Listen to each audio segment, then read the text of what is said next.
Hola amigos, estamos en Madrid, domingo 19 de enero, perdón, 19 de marzo de 2023 a las 20:02, es decir, a las 20 horas y 3, ahora son 3 y 3 minutos, es decir, a las 8 y 3 minutos de la noche o de la tarde-noche.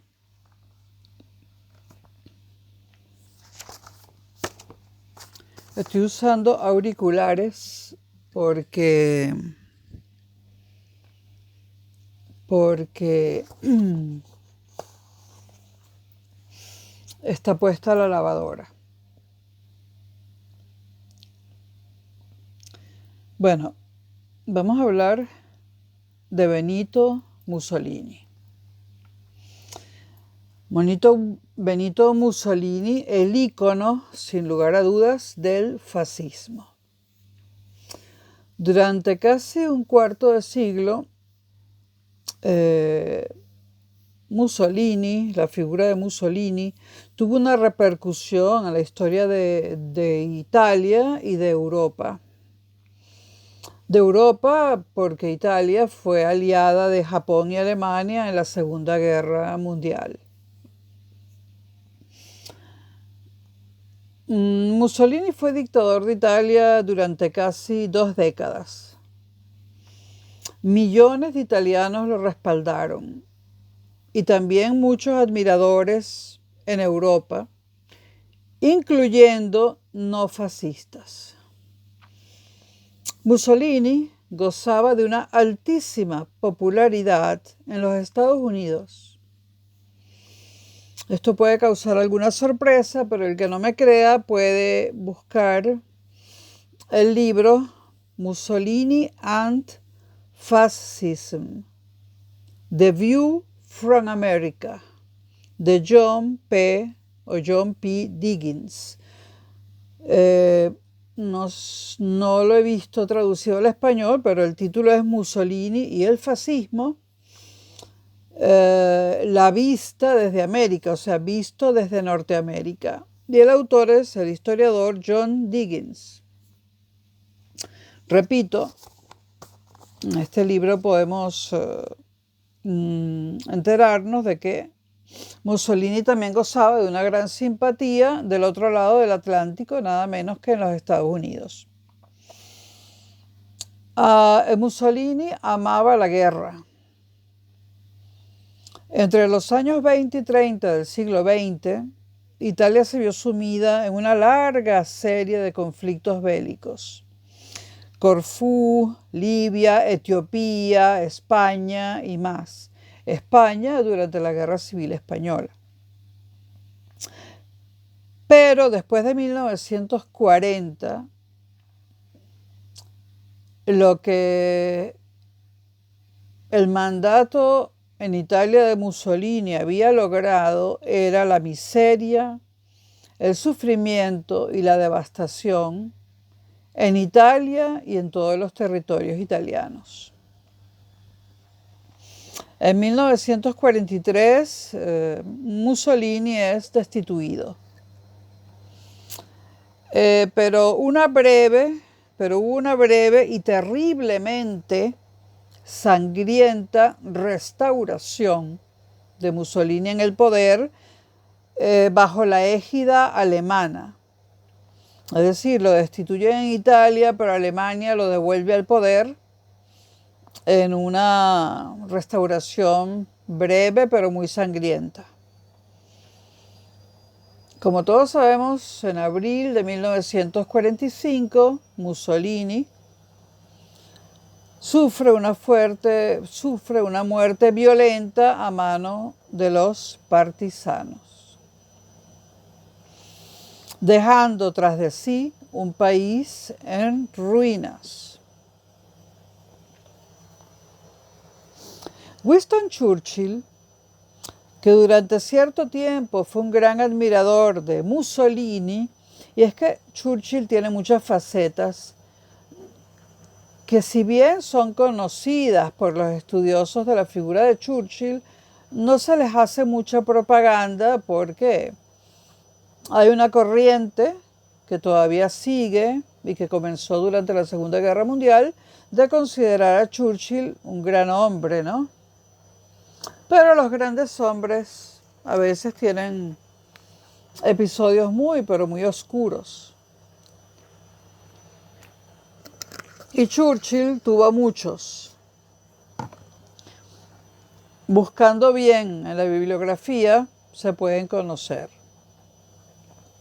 Y los que faltan por descubrirse. Bueno, Winston Churchill, que durante cierto tiempo, repito, fue un gran admirador de Mussolini, declaró en una alocución radiofónica dirigida al pueblo italiano el 23 de diciembre de 1940, declaró: un hombre y solo un hombre, un hombre y un solo hombre, more or less, traducido del inglés, o no sé si lo declaró en italiano. No sé por qué no me imagino a Churchill hablando italiano ni ningún otro idioma que no sea el inglés. Es típico de la gente como Churchill. Bueno, Winston Churchill declaró en una locución radiofónica al pueblo de Italia en 1940, en diciembre: un hombre y un solo hombre lleva sobre los hombros la responsabilidad del destino de Italia. Todavía, y ya había comenzado la Segunda Guerra Mundial, Churchill admiraba a Mussolini. 1940, diciembre. Mussolini se presentaba como la encarnación de la omnipotencia viril. Bueno, cualquiera que haya visto grabados los mítines de Mussolini, mostraban a un hombre tremendamente carismático e inspiraron a mucha gente. No solo en Europa y no solo en aquella época. Por ejemplo, Perón admiraba a Mussolini y continuamente veía los mítines de Mussolini.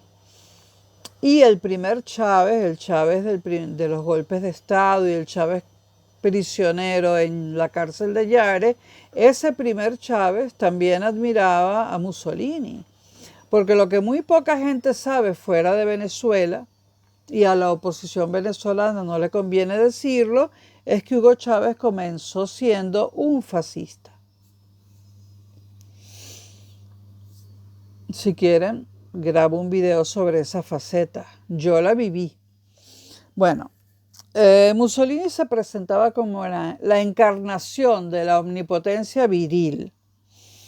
Mussolini, según sus biógrafos, era bajito, medía 1,67 m, cosa que me coloca a mí muy mal, porque yo mido 1,65 m, 2 centímetros menos que Mussolini, ¿no? Lo único que me favorece es el hecho de que soy mujer, pero digamos que nunca me he sentido tan bajita, la verdad. Solamente me sentí extremadamente baja, y no de bajeza, sino de bajita, los 13 años, que pasé en un colegio alemán. Evidentemente, y en aquella época, todos mis compañeros eran descendientes de alemanes, polacos y en general de centroeuropeos. Incluso había un hijo de suecos, es decir, del norte de Europa. Y bueno, yo era la persona más bajita, yo era la más bajita de la clase, lo fui siempre. Y como teníamos que hacer fila, estricta fila militar todos los días antes del comienzo de clases, pues la primera de la fila era yo porque era por tamaño.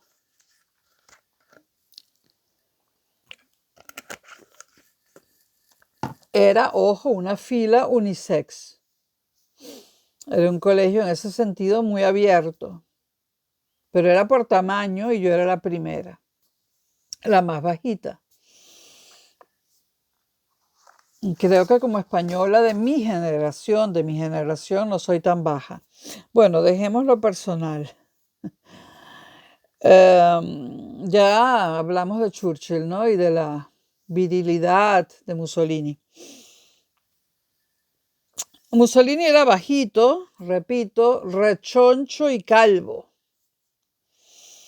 Y hacía estrafalarios gestos histriónicos, exageraba su masculinidad, exhibía una arrogancia impostada, una expresión pendenciera, etc. Todo esto según sus biógrafos. Se plantaba de pie con las piernas abiertas, sacando pecho. Esto se puede observar en algunas fotografías. Pero este hombre bajito, rechoncho y calvo podía llegar a ser malvado y cruel, bajo de carácter, bajo de bajeza, feroz en política y violento, según sus biógrafos. Fue despótico de pequeño. Siempre tengan en cuenta que esto lo dicen sus biógrafos. Fue despótico de pequeño. Hago un paréntesis adicional para puntualizar que las biografías de este tipo de personas no siempre son objetivas, ¿no? A veces tienen el objetivo, valga la redundancia, de afianzar la imagen que se tiene de estas personas, ¿no? Y si alguien escribe una biografía un tanto distinta, pues no le será publicada. Y hasta puede terminar preso. Alguien que escribe una biografía positiva de Mussolini, por decirlo así, pues casi que va a la cárcel, ¿no? No es mi caso, yo no quiero escribir biografías de Mussolini, ni de un signo ni del otro. Fue despótico desde pequeño, terco, intolerante, autoritario, con malas pulgas, vengativo y defendía la violencia como modelo político. Como método político. Era inteligente, de mente rápida y con una excelente memoria. Era serio en extremo y tenía muy poco sentido del humor. Y, según él mismo confesó, tenía y tuvo pocos amigos de verdad.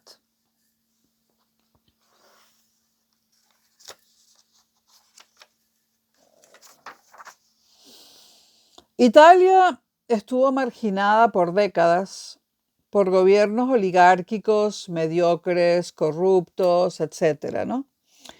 Entonces, muchos vieron en Mussolini a un político rebosante de vitalidad y energía, que no era lo que tenían presidiendo el país.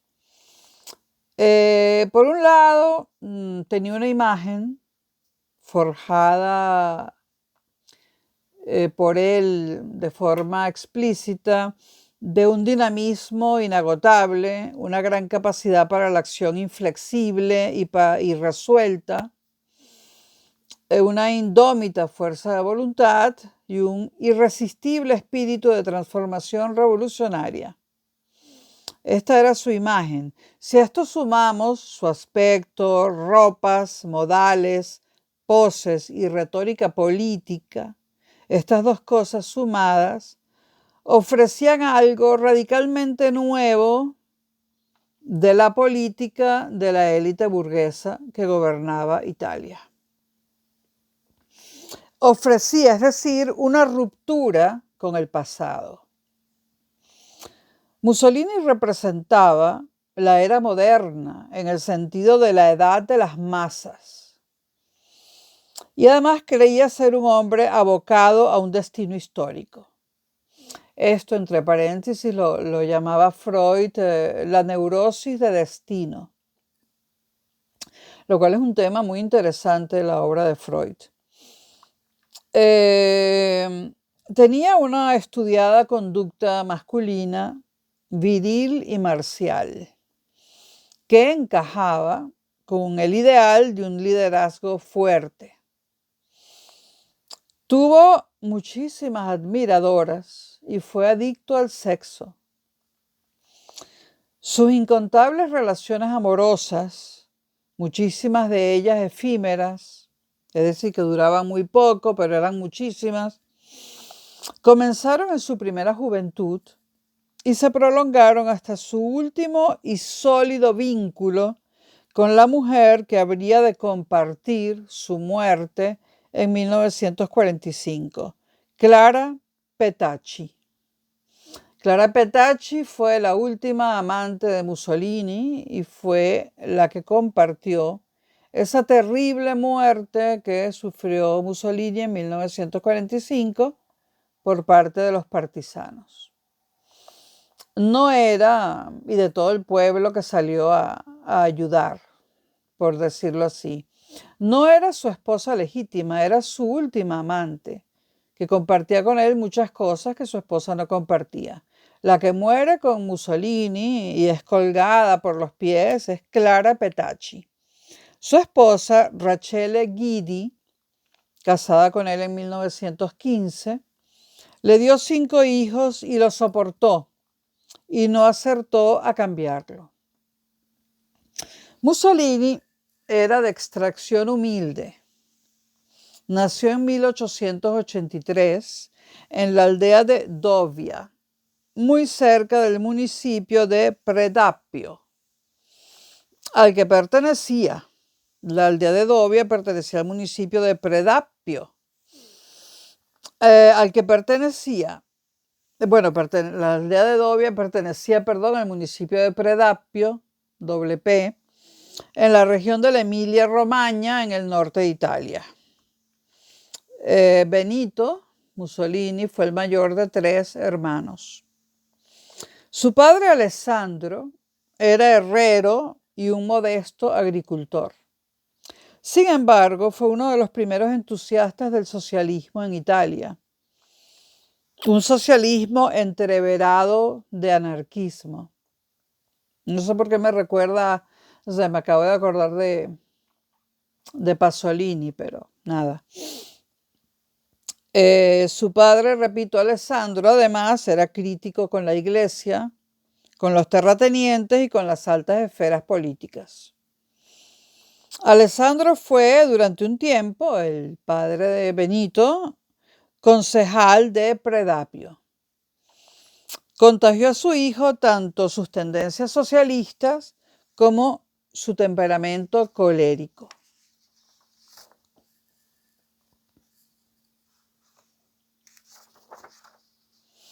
La madre de Mussolini, Rosa, era más amable. Era maestra de una escuela local y una católica devota. Benito fue, durante su niñez y primera juventud, brillante, un gran lector y con gran talento para la música. En sus años de colegial participó, sin embargo, en 2 apuñalamientos, lo cual ya empezaba a develar su carácter violento.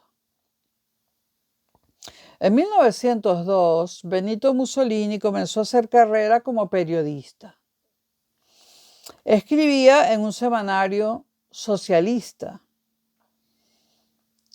y en sus escritos se le pudieron ver desde muy temprano aptitudes para la provocación y la agitación. En sus años mozos se enfrentó a la policía, fue detenido y pasó breves periodos en la cárcel. Su feroz estilo periodístico, más sus despiadados ataques a la cúpula jerárquica de la política, lo dieron a conocer en los círculos socialistas anteriores a la Primera Guerra Mundial, es decir, a la Gran Guerra. Benito respaldaba a la facción revolucionaria del Partido Socialista y se oponía a la guerra colonial que Italia estaba librando en Libia en 1911, Esto en 1911. En 1911 tenemos a un Benito Mussolini opuesto a la guerra. Esto cambiaría y se convertiría en lo contrario en los años por venir. A los 21 años fue nombrado director del gran periódico socialista Avanti. Avanti, con sede en Milán. Milán, hoy en día una de las grandes capitales de la moda, quizás la más grande de todas. En 1914, Mussolini era todavía un fervoroso socialista, un socialismo de naturaleza ecléctica. Había leído a Marx con detenimiento. Había leído también la teoría sobre el elitismo de Wilfredo Pareto, la teoría de la voluntad de poder de Nietzsche y la lucha contra la decadencia de George Sorel, entre otras muchas lecturas. Bueno, aquí aparece la teoría de la voluntad de poder de Nietzsche, que tantísima gente mal comprendió, y entre ellos puede que esté Mussolini, Hitler y otro gentío, ¿no? Y que le dio a Nietzsche que le dio a Nietzsche una fama de apoyar al nazismo, que algo que nunca fue cierto. Pero es que Nietzsche es aparentemente fácil de leer. Y entonces lo lee todo el mundo, también lo leía Chávez. Una vez dio una... Yo nunca olvidaré un monólogo, porque sus programas, sus intervenciones televisivas, donde aparecían todos los canales, incluyendo los de cable, eran larguísimos monólogos de 8, 9, 10 horas. No se levantaba ni para ir al baño, pero sí tomaba un café tras otro. Pero no iba ni al baño. Bueno, estos enormes y larguísimos monólogos de Chávez yo los veía, no por chavistas, sino porque no dejaban de ser interesantes algunos. Y hubo uno muy famoso donde él habló que había leído a Nietzsche en la cárcel, ¿no? Y entonces poco a poco, mientras Chávez hablaba, se iba convirtiendo en Zaratustra e iba bajando de la montaña, ¿no? Y bueno, es que aquello era tan demencial que yo lo escuché completo, pero nunca lo he olvidado, porque Chávez empezó a hablar de su vida y de su vida como capitán, como teniente, como soldado raso, como teniente coronel, etcétera, como combatiente. Y se iba, bueno, iba mezclando su vida con la de Zaratustra, que bajaba de la montaña. Y bueno, esto era, es que ojalá esté grabado y colgado en internet, pero no lo he visto en YouTube. Esto era una cosa que uno no se podía perder, ¿no? Y yo que en ese momento estaba todavía estudiando filosofía, a punto de terminar, pero estudiando filosofía y a punto de graduarme, es que yo flipaba, ¿no? Aquello fue flipante. Claro que muchísima gente sin conocimientos de filosofía no se percató pero aquello era flipante, ¿no? Si algún día lo cuelgan en YouTube, lo recomiendo ampliamente porque, y bueno, compren palomitas y patatas fritas y todo eso para escuchar aquella cosa porque fueron como 7 o 8 horas, ¿no? Bueno, retomo. Había leído a Marx, a Pareto, a Nietzsche, a George Sorel. Italia, recordemos, se había consolidado como país apenas medio siglo antes. La monarquía nacional ocupaba el trono apenas desde 1861. E Italia se encontraba polarizada, era un país o una nación polarizada desde el punto de vista político y social. La clase dominante era una oligarquía mojigata y corrupta, ya lo dijimos antes.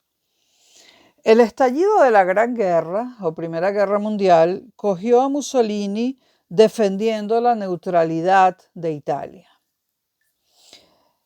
Mientras en Europa el fervor nacionalista crecía, como ya dije en los dos videos anteriores sobre el siglo XX, ¿no? Este no es de la serie siglo XX corto, este es un extra. Esto no está en el manual, esto lo he sacado de otra bibliografía.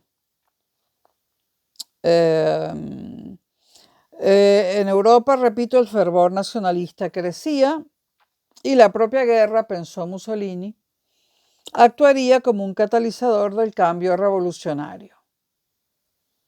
Todavía tenemos al Mussolini socialista. Pero entonces Mussolini empieza a tener dudas acerca del socialismo. Las crecientes dudas de Mussolini sobre el socialismo y la neutralidad de Italia, en lo que a la Primera Guerra Mundial se refiere, alumbrarían su conversión a la causa de la intervención. Es decir, Mussolini cambia y piensa que Italia debe intervenir en la Primera Guerra Mundial o Gran Guerra. En octubre de 1914 explica a sus lectores de Avanti que sus anteriores puntos de vista son erróneos, que se equivocó. A raíz de estas explicaciones tuvo que dimitir como director del periódico y posteriormente fue expulsado del Partido Socialista Italiano. Y se convirtió en un defensor destacado de la entrada de Italia en la guerra, en la Gran Guerra. Italia, como sabemos, entró en el bando de la Entente en el 23 de mayo de 1915 y posteriormente se cambiaría al bando de los aliados. Mussolini logra sacar a la calle un nuevo periódico para apoyar la nueva causa. Este nuevo periódico fue Il Popolo d'Italia. La traducción es muy fácil, el pueblo de Italia, Il Popolo d'Italia, que al principio se expresaba en términos izquierdistas, aunque su respaldo financiero salía de las arcas de los industriales. ¿Por qué de los industriales? Porque entrar en la guerra le daría a los industriales muchísimos beneficios, entre ellos el beneficio de la industria de la guerra. En 1922, Il Popolo d'Italia es ya el rotativo oficial del Partido Fascista de Italia.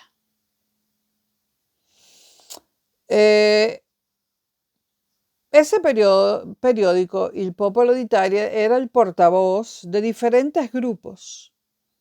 Estos grupos, que algunos eran muy diferentes de otros, se agruparon bajo el nombre de Fases de Acción Revolucionaria.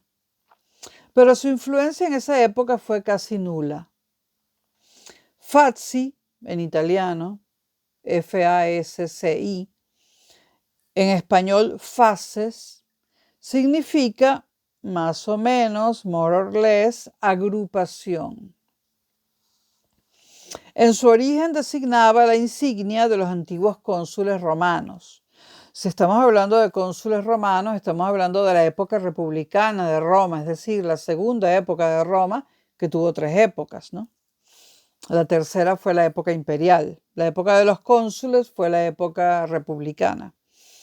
En su origen, esta palabra designaba la insignia de los antiguos cónsules romanos.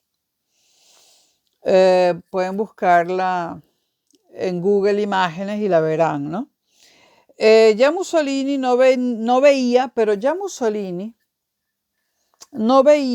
una lucha de clases dentro de Italia, sino un combate entre naciones proletarias y estados plutocráticos. Benito Mussolini quería ahora dejar bien sentada la talla de Italia como gran potencia mundial. Las pruebas de la grandeza del país debían ser la expansión y la conquista armada. Aquel Mussolini pacifista ya no existía. La obtención del poder iba encaminada a la destrucción de la sociedad decadente y a su sustitución por una nación renacida basada en los valores del nuevo hombre. No confundan a este nuevo hombre italiano con el hombre nuevo al revés, latinoamericano y especialmente cubano, ¿no? Por favor, no los confundan, son cosas distintas, ¿no? Entonces, esta nación tenía que renacer basada en los valores del nuevo hombre, que eran la fuerza, la vitalidad, la voluntad y el predominio. El socialismo pasó a convertirse para Mussolini en el enemigo ideológico. Interesante, ¿no? Porque comenzó siendo socialista. No es la única persona a la que le ha sucedido esto, ¿no? Estaba pensando en Vargas Llosa, pero ese es un triste opositor al socialismo. Bueno, el socialismo, ¿qué veía Mussolini, este nuevo Mussolini, en el socialismo? La insistencia en la clase trabajadora y no en la nación, que era lo que quería Mussolini. La insistencia en la igualdad y no en el gobierno de los fuertes, que era lo que quería Mussolini. La insistencia en la paz internacional y no en la preparación para la guerra, que era lo que quería Mussolini. Y aquí vemos a Mussolini y su oposición al socialismo explicada en estos 3 puntos.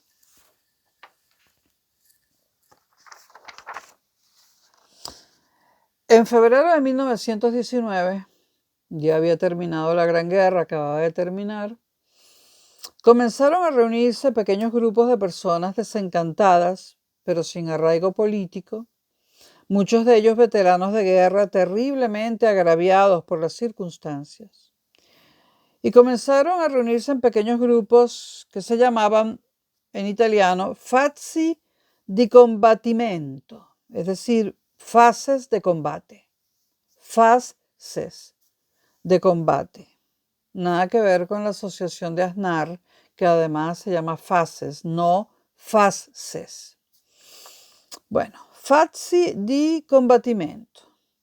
El 23 de marzo de 1919, Mussolini aprovechó y convocó a unos 50 de ellos, de estos veteranos de guerra, y los animó a construir una agrupación de ese tipo en Milán, porque en Milán no la había.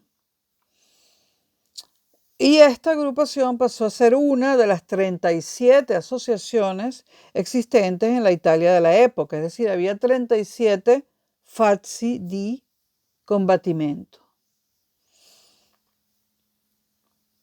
El que quiera saber más acerca de cómo se formó esta agrupación de los fazi di combattimento en Milán, puede leer al historiador italiano Emilio Gentile, lo recomiendo ampliamente, en un libro que no está traducido al español, que yo sepa, pero sí al inglés. Lo leí en inglés, mi italiano no sé si da para tanto. Y en inglés el libro se llama War and Peace, Paramilitary Violence in Europe After the Great War. War and Peace, Paramilitary Violence, in Europe After the Great War. Desde que vivo en España, mi inglés británico se ha destruido. Es más, se ha destruido hasta mi inglés neoyorquino. Estoy empezando a hablar inglés como los españoles, lo que, por Dios santo, que no existe. Por Dios, que yo nunca termine hablando inglés como la botella, ¿no? Bueno, War and Peace, Paramilitary Violence in Europe After the Great War. En español, guerra en paz, o sea, guerra en situación de paz, o guerra en tiempos de paz. Violencia paramilitar en Europa después de la Primera Guerra Mundial. Emilio Gentile. Puede que esté en las bibliotecas, a mí me lo prestó un amigo, puede que esté en las bibliotecas. Yo reviso todo el tiempo las bibliotecas municipales y las bibliotecas autonómicas, pero encuentro de todo y si no hay lo que busco, relleno una desiderata y siempre compran lo que yo pido. De verdad que siempre lo han hecho, ¿no? En Vigo, yo viví 4 años en Vigo y prácticamente me pasé los 4 años enteros metida en la biblioteca del Ayuntamiento de Vigo, de la cual tengo muy, un recuerdo fenomenal. O sea, yo no hubiese podido aguantar 4 años en Vigo si no existiese el casco viejo, el casco bello, y esa biblioteca, la biblioteca del Ayuntamiento de Vigo, que además es una construcción antigua bellísima. Si van a Vigo, no dejen de entrar a la biblioteca que está en el casco viejo. Bueno, yo en esa biblioteca terminé siendo íntima amiga de la directora de la biblioteca. Y bueno, yo creo que la mitad de los libros que hoy hay allí, o que había allí cuando yo me fui de Vigo, eran pedidos por mí para comprar. O sea, ya llegó un momento en que la directora pidió conocerme de tantas desideratas que yo llenaba, ¿no? Entonces nos conocimos y bueno, prácticamente cuando yo llenaba una desiderata ni examinaban la cuestión, compraban el libro y me llamaban.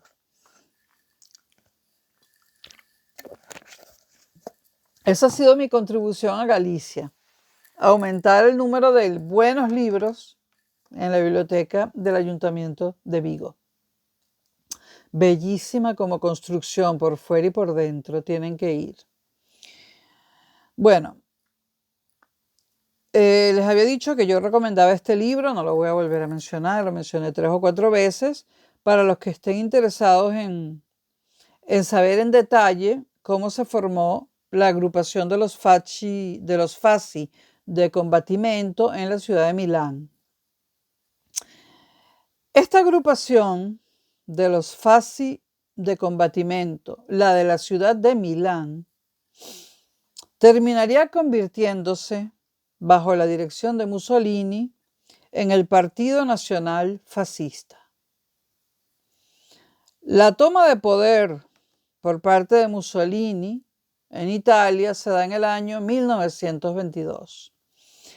Pero desde 1919, cuando se forma la Fasci de combattimento de Milán, hasta 1922, parece poco porque son solo 3 años, pero esos 3 años fueron un largo y tortuoso camino que hubo de transitar Benito Mussolini para llegar a convertirse en el dictador de Italia.